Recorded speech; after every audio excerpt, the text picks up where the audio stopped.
claims to greatness. Hume saw the problems in the north and in his hometown simply as the differences between people, but taken to extremes of inequality. He would gather ideas, phrases and influences from all around him, but his basic logic saw just one answer: getting people to talk to each other.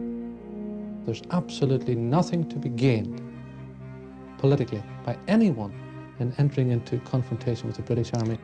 To our Protestant fellow citizens who differ from us politically, we ask you to join us as equals on the road to permanent peace and justice, and to add your considerable talents to ours so that we can build together in agreement a new society in which the sectarianism that has scourged our country will be but an unhappy memory.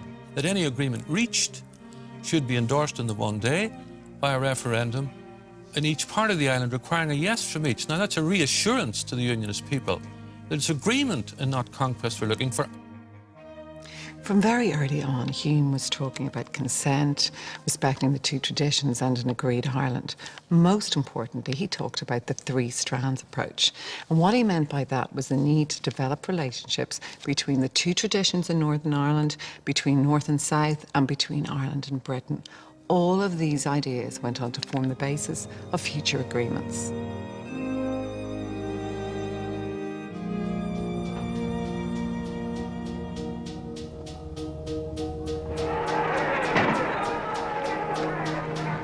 By the late 60s, the chasm between the system and those who felt oppressed and mistreated by it was growing ever wider. The civil rights protests were becoming more radicalised. For many, talking wasn't working. It was a time for action. Civil rights protesters, mainly Catholic nationalists, were being interned in prison without charge. In the Bogside area of Derry, the community declared a total lack of trust in the government, the city council and the police, and barricaded themselves into what became known as Free Derry. To try to calm the situation down, the British government sent the army into the city.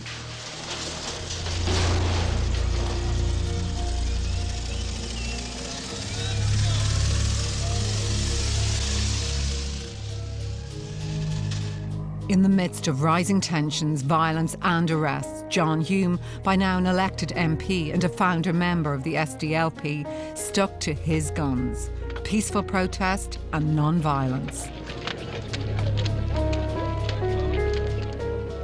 The people of this area have launched a massive campaign of passive resistance to show that they have withdrawn their consent completely from the system of government that operates in Northern Ireland.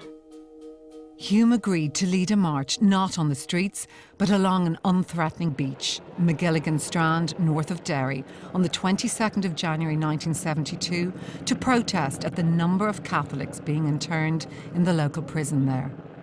Walking peacefully along the Strand, singing "We Shall Overcome," the marchers were suddenly baton-charged.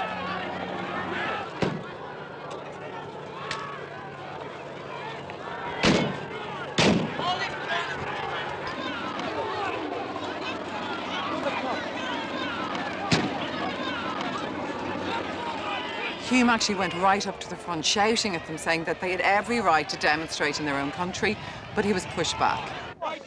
Could you tell me on what authority that you're holding us back here from walking along the street? This is a prohibited area. You're not allowed in a prohibited area, and it goes 3 miles out to sea. Under what law? Would you ask those men not to stop firing rubber bullets at women, please? They will not. They'll stop it, provided you keep away from the war and don't try to enter this prohibited area. Yeah, but we want to march in there. You're not allowed to march in here. Why not? It doesn't belong to you. It doesn't belong to you. You can't prohibit it. You've been prohibited by your government. Whose government? The government of Northern Ireland. Not our government. And that's why you're here, because it's not our government. That was the moment he realised that the British authorities were in no mood for protest, not even peaceful ones. He warned his colleagues against going ahead with the march that they'd planned for the following Sunday. That turned out to be Bloody Sunday.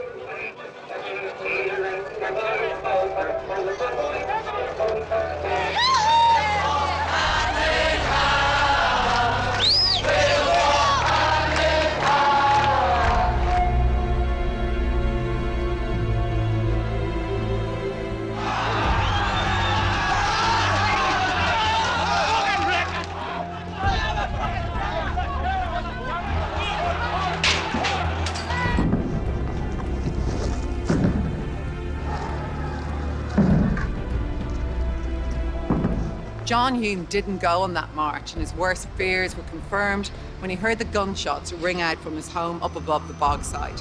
He spent the rest of that evening going from hospital to homes, trying to console the broken-hearted families.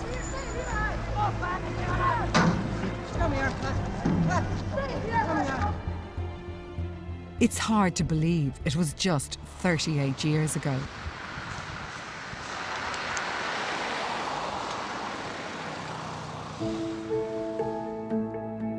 As the situation became more radical and violent, John Hume found himself under attack from his own people. His house was firebombed, his family threatened. His wife Pat remembers having to scrub traitor Hume off the walls of their home on a regular basis.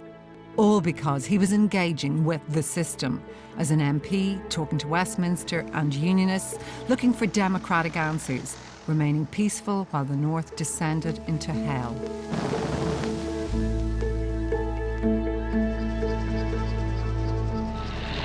In this part of the United Kingdom, 100 people have been murdered since 1970, 56 in the last 6 months.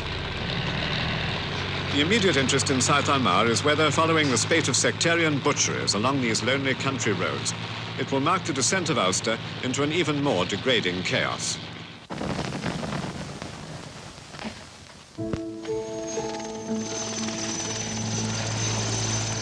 Despite the horrors and the attacks on himself and his family, John found the energy and the strength to keep going. In his pocket, he still had that one piece of paper that could help him.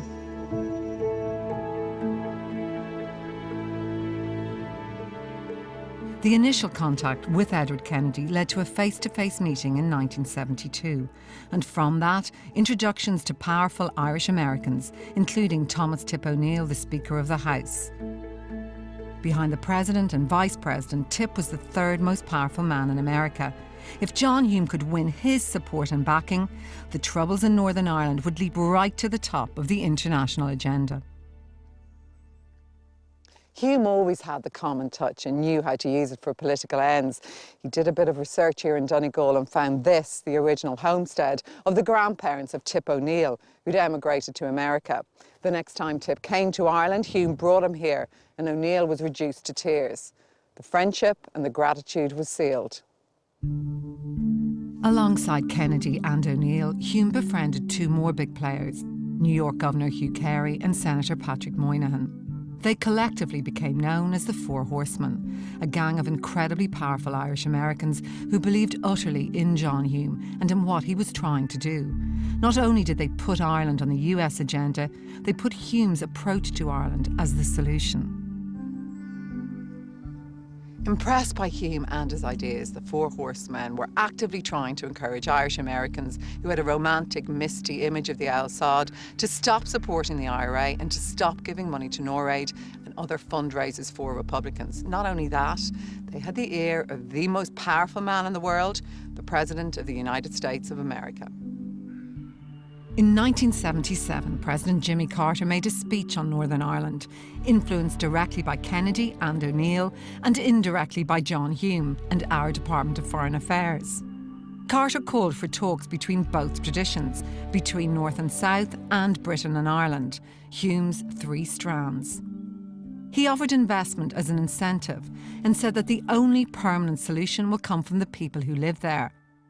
This was an endorsement of Hume's Agreed Ireland.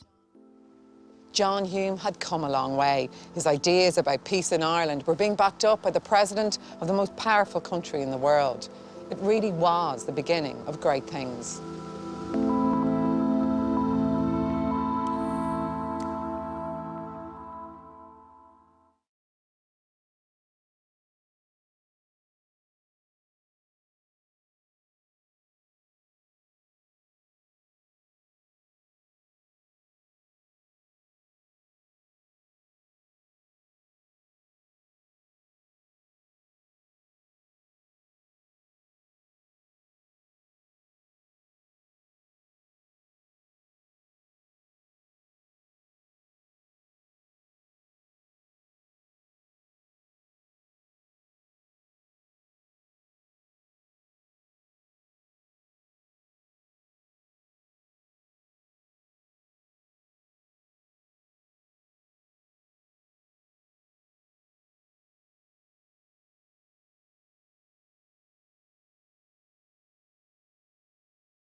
John Hume's great-grandfather Willie was a Scottish Protestant stonemason who came over here to Ireland, married a Catholic girl and worked on the new railway that was being built from Derry across Donegal. That's why I think from the outset he was always so respectful of both traditions. It was never an act, it was simply part and parcel of who he was. There's a real sense of continuity here in the Donegal village of Fawn on the edge of Lough Swilly.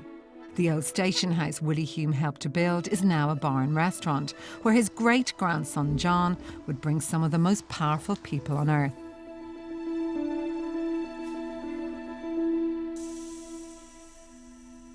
Hume continued to work away relentlessly but quietly in pursuit of his dream. He was master of the low-key approach. He sought to persuade and influence very powerful people in very ordinary ways. In back bars like this, he spent many a night chatting to American politicians like Bruce Morrison and Ted Kennedy, winning over their crucial support for his ideas. The way in which John Hume quietly influenced American opinion on the North was, I believe, a real mark of political genius and greatness. In 1994, Bill Clinton granted Gerry Adams a US visa before any ceasefire had been called, as an act of faith in the peace process. Even though his visa is only for 48 hours, the fact that it's been granted is a major boost for Sinn Féin. The visa was opposed by the British government and the US State Department, but Clinton was heavily influenced by John Hume, Albert Reynolds and Hume's ally Ted Kennedy. A decade earlier, Hume's American allies helped get Ian Paisley a US visa. He'd been barred from the States because of his extreme public speeches. But Hume wanted Paisley to accompany him on an investment tour of the US to show that both communities were united on the need for jobs in the North. But perhaps his greatest use of American influence was in the early 80s. I have made it quite clear that a unified Ireland, that is out. A confederation of two states, that is out. Joint authority, that is out. Within a year of Margaret Thatcher declaring that everything was out, she was signing the Anglo-Irish Agreement with Garret FitzGerald, ushering in a new era of cooperation between North and South and between Britain and Ireland, two of John Hume's three strands. When Margaret Thatcher was asked later why she signed a document she clearly didn't agree with, she said, "The Americans made me sign it." Hume's influence had beaten even the Iron Lady. The Anglo-Irish Agreement and the enormous international support for it meant one crucial thing: money. Money for business and infrastructure on both sides of the border. The heart of John Hume's belief was that the northern problem was an economic one. New local business and jobs could revitalise communities and make the border simply less relevant. Last June, a group of women in Newton Cunningham, County Donegal, set up NC Shirts with the help of the International Fund for Ireland. 10 jobs out of 2,600 assisted by various IFI schemes.